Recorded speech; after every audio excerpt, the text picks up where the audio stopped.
Бәріне сәлем достар. Бүгінгі менің видеомда мен сендерге қасымды қалай бояу керек, яғни қасымды қалай бояйтынымды көрсетемін. Менімен бірге болыңдар. Бүгін менің қолданатын компания ол Estelle. Осы Estelle брендінің қасқа арналған краскасын қолданамын. Ол үшін менде эмульсия дейді, 6% эмульсия. Ол менің ойымша сол түстің жақсы берілуіне көмектеседі. Сосын келесі міне өзі бояу. Міне осындай Only деген Estelle Only Looks графитовый түс болады, яғни асфальттың түсі болады. Менің қастарымның түсі дәл сондай. Ондайше жұмысқа кірісейік. Бізге керекті заттарды қарайтын болсақ, ол эмульсия, бояудың өзі, ыдыс және кисточка. Ең алдымен бояуды ыдысына саламыз. Бояудың көп мөлшерде қажет емес, тек қана біраз мөлшерде жетеді, себебі бізде бірақ қана кісі. Сондықтан жетеді деп ойлаймын. Соны саламыз ыдысына, сосын кейін эмульсия, яғни окислителін құямыз. Окислителі красканың шығуына көмектеседі. Оны да біраз, екеуін 50-50 қыламыз, сосын араластырамыз. Растворды дайындадық, бетімді жуып қойдым, яғни алдымен майсыздандыру керек қасты. Сосын кейін мына красканы аламын да, кисточкамен ақырындап алып, қасыма жағып шығамын. Ең алдымен әрине ұшынан бастаймыз. Мына жер боялып кетті.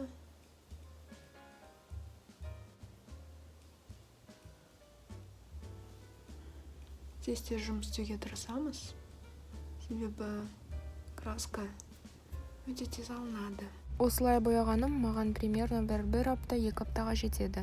Соның арқасында мен күнделікті қасымды боямай шыға аламын.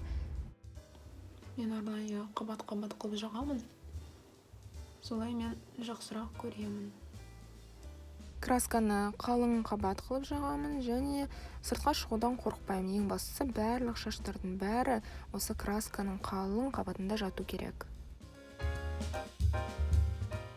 Келесі қадам тез арада ватные палочканы аламыз да астын жинап шығамыз.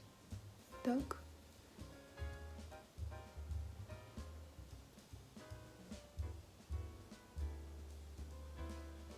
Осылайша мен қасымның формасын шығарамын. Енді осы красканы 10 минутқа қалтыру керек. Уақытты санап 10 минуттан кейін жуамыз. Мінеге 5 минут өтті. Мен арғарай 10 минутқа дейін ұстауға қорықтым, себебі консистенция өте тым қара болып кеткен сияқты. Сондықтан алып тастауды шештім. Ол үшін мынандай ватный дискті аламыз. Негізі суға араластыру керек, су алып келіп. Міне су алып келдім. Осы суға саламыз. Сосын қасымыздағы мына красканы аламыз. Маған осы красканың ұнайтыны, ол көбінесе шашты ғана бояп шығады. Бірақ басқа жерге тиіспейді. Бірақ енді кейбір кезде дұрыс емес жаққан кезде теріні де бояп тастауы мүмкін. Бірақ оны жеңіл спирт немесе спиртпен кетіруге болады.